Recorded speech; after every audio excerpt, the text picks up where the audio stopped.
Okay, so have you ever had that perfect plan all laid out? You know exactly what you need to do step by step. Oh, yeah, definitely. And then, right when it counts, you suddenly find yourself, I don't know, cleaning the garage or deciding now's the perfect time to alphabetize your spices. Huh, absolutely. That feeling is, well, it's universal, I think. It really is. And that's Yeah. what we're diving into today, that invisible resistance, Yeah. that weird pull away from the very things we say we want most. Exactly. It's like an internal gravity working against you. Precisely. So we're digging deep into Brianna Wiest's book, The Mountain Is You, Transforming Self-Sabotage into Self-Mastery. A really powerful framework. Totally. And our mission today, really, is to cut through some of the usual self-help noise. We want to pull out the core psychological truths and the really practical steps, the stuff that can actually turn that internal fight into real growth. Sustainable growth, that's key. Right. And the central idea, the metaphor that frames it all, is pretty simple but deep. The biggest obstacle, the mountain you're facing, it's not out there. It's not your job, not your bank balance, none of that. It's, Yeah. well, it's internal, isn't That's it? entirely internal. It's basically a mashup of your fears, those beliefs that hold you back, your habits of avoiding things. And crucially, self-sabotage. That's the big one. Yeah, and that's really where we need to start because we need to reframe how we even think about this. When you keep tripping yourself up, it's so easy to just label it as, like, laziness or weakness. Which feels awful and isn't helpful. Not at all. But what if, instead, we saw self-sabotage as this really interesting signal, like a message from a deeper part of you? We're going to explore why your own mind might actually calculate that stopping you. Well, that stopping you is the safest option it has. Okay, let's unpack that because it sounds kind of wild. Yeah. What exactly are we talking about when we say self-sabotage in this context? Well, fundamentally, it's doing things often without even consciously realizing it that directly go against your stated goals. So, like procrastination, obviously, that's a classic. That's the classic example, sure. But it's also stuff like picking fights with people who support you, or maybe creating some kind of drama right before a big opportunity. Or just staying stuck in the same old toxic relationship or job pattern, even when you know it's bad for you. Exactly. All those things where your actions just don't line up with what you say you want. Right.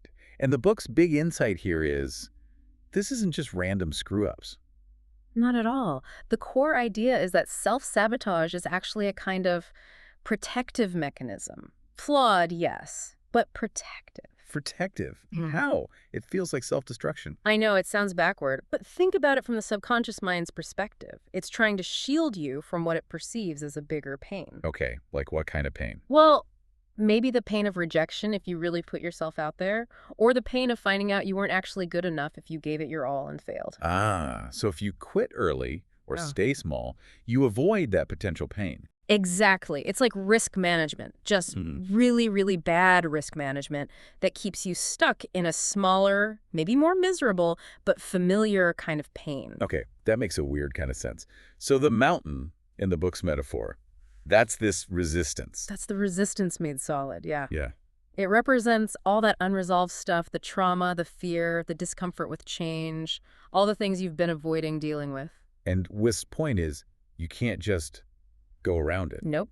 Trying to run away or find a shortcut just keeps you stuck at the bottom, basically circling the base forever. The only way through is up. You have to climb it. Which means facing those internal things head on. Directly. Engaging with them, understanding them, integrating the lessons, even the uncomfortable ones. Okay, so if we need to climb it, we need to understand what it's made of. What are the root causes?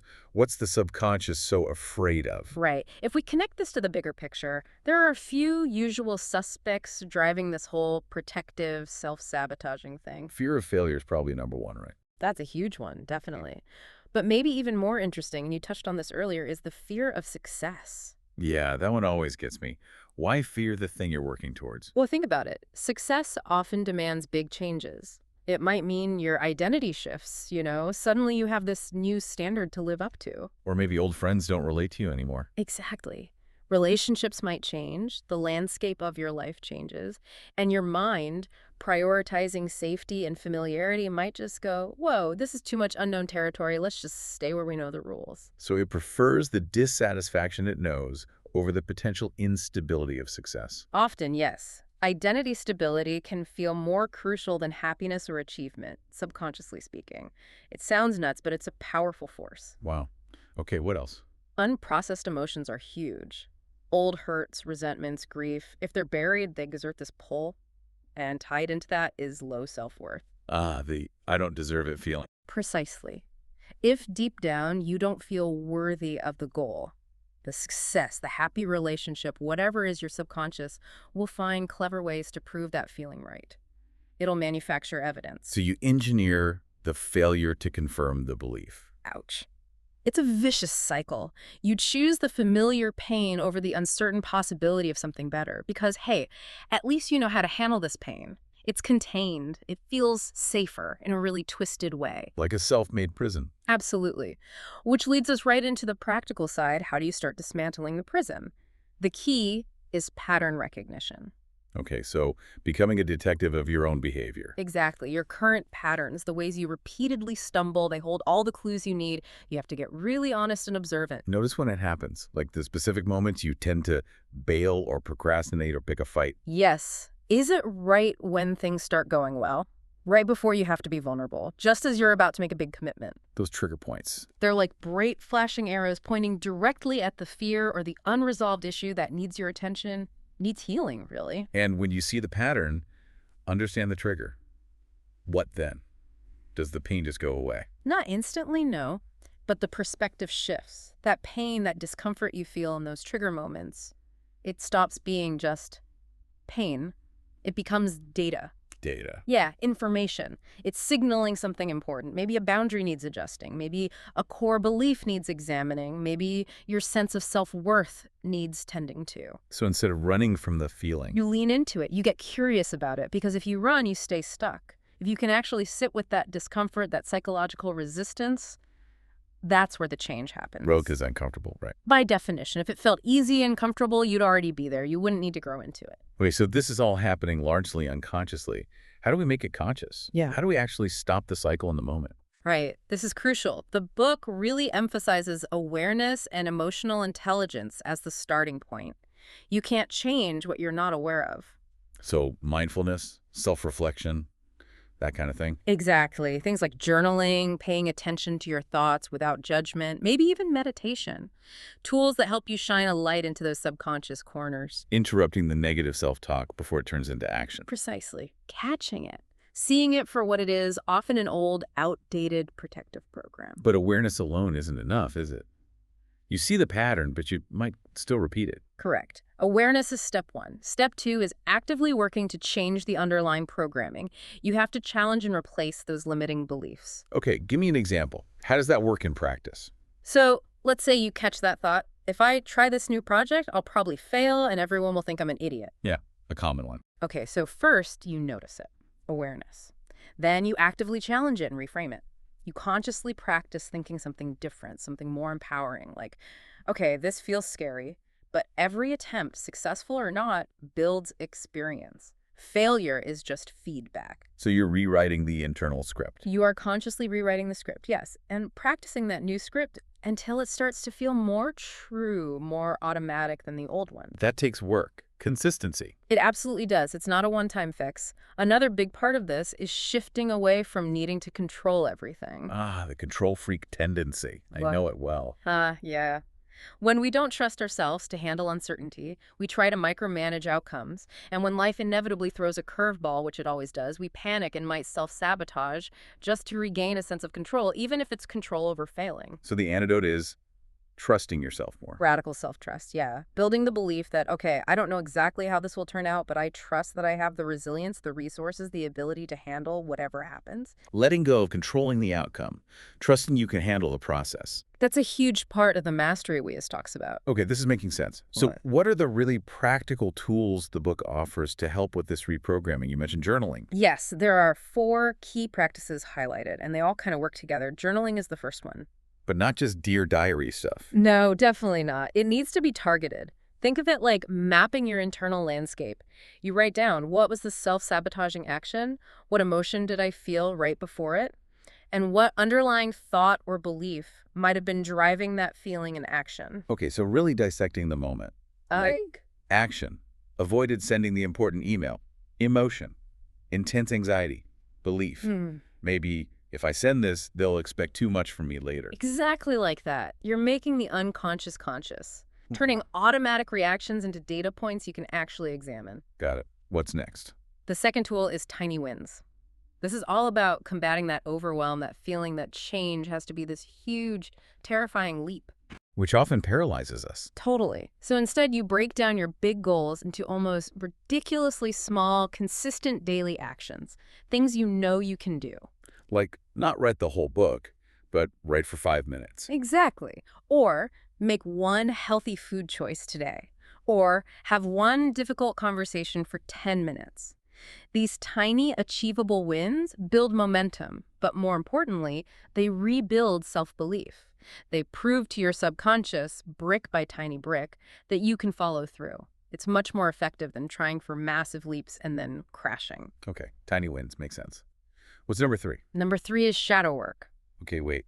Shadow work, that sounds a bit intense. What exactly is that? It can be intense, yeah, but it's incredibly powerful. Basically, shadow work, as Wiest frames it, is about acknowledging and integrating the parts of yourself that you've rejected or repressed. Parts you're ashamed of. Yeah.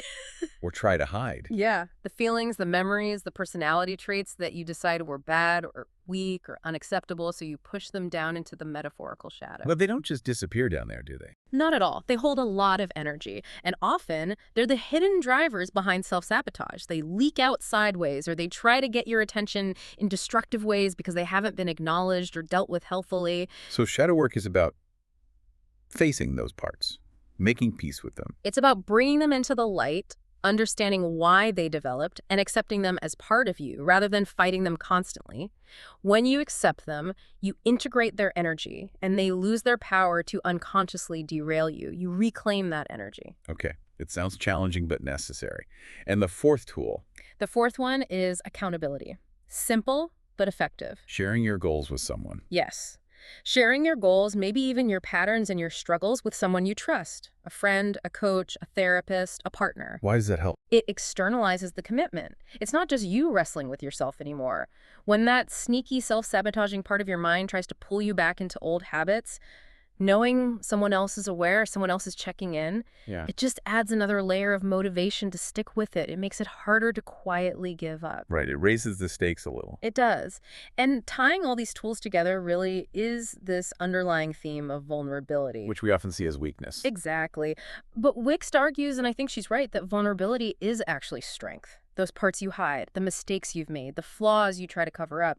If you can own them, accept them, even integrate them, they stop being weaknesses. They become part of your unique power, your authenticity. It takes enormous energy to keep things hidden.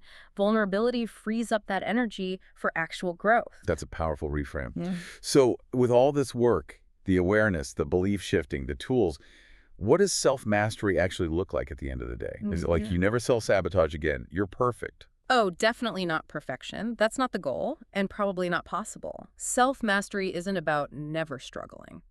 Okay, so what is it then? It's about building resilience. It's about clarity, discipline. It means you've developed the inner tools, the understanding to handle the struggle when it inevitably shows up. So when you do slip up or feel that old pull, You don't spiral. You recognize it faster. You understand why it's happening. You have strategies ready to get back on track more quickly without beating yourself up endlessly. It's about being in the driver's seat of your life even when the road gets bumpy, rather than being a passenger dragged along by subconscious fears. that sounds like a much better place to be. Now, we always try to give a balanced view. What are the big strengths of looking at things this way through the lens of this book? Well, the strengths are pretty clear, I think. It offers really deep psychological insights that resonate with a lot of people. That feeling of internal resistance is very relatable. Yeah, it clicks. And it brilliantly connects that deep emotional, psychological understanding with very concrete, actionable steps. The journaling, the tiny wins, you know what to do. It helps you really zero in on those sneaky internal habits. Right. But are there any potential downsides or weaknesses to this approach? Sure, like any framework, some people might find it a bit repetitive. It does circle back again and again to internal resistance being the root cause. Which might feel like it's putting all the burden on the individual. That's the main potential critique, I'd say. There's such a heavy focus on the inner work, which is vital, but it might give less guidance for navigating genuinely tough external circumstances. You know, systemic issues, lack of resources, things that aren't just about mindset. So it's incredibly powerful for the internal game, maybe less focused on external strategy. That's a fair assessment. But even with that caveat, the core message is incredibly powerful and immediately useful for almost anyone. I agree. I mean, the synthesis really is your biggest obstacle, your mountain. It's inside you. And that self-sabotage that feels like weakness, it's actually, weirdly, a protective shield. Just not a very effective one anymore. Exactly. It's trying to keep you safe based on old information, usually. So by facing those fears, really digging into the why behind the pain and building that self-awareness muscle, Yeah.